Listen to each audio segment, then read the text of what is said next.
نور ولسمشر غني نه غوښتل زه د جګړې اتل شم. سلام، ستړي مشئ، پام وکړئ دننه ځئ تازه ومیم خبر ته.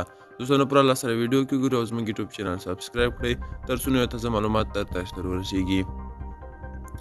د جمعیت ګوند یو تن مدعي رهبر عطا محمد نور وایي ولسمشر محمد اشرف غني نه غوښتل چې زه د جګړې د پراخېدو مخه ونیسم او د جنگ په میدان کې اتلولي وګټم.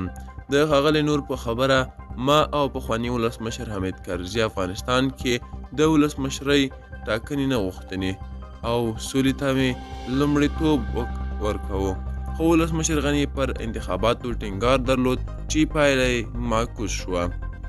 دا په داسې حال کې ده چې په جمهوري نظام کې د ولسي جرګې یو تن اساسي عباس ابراهیم زاده تازه ویلي عطا محمد نور له مرکزي حکومت له طالبانو سره د جګړې او د بلخ د سقوط مخنیوي لپاره 400 میلیونه افغانۍ واخیستې چې بیا یې دغه ولایت طالبانو ته وسپارو. دا و چمتو کلی خبر تر ویښې چارې ښه وه.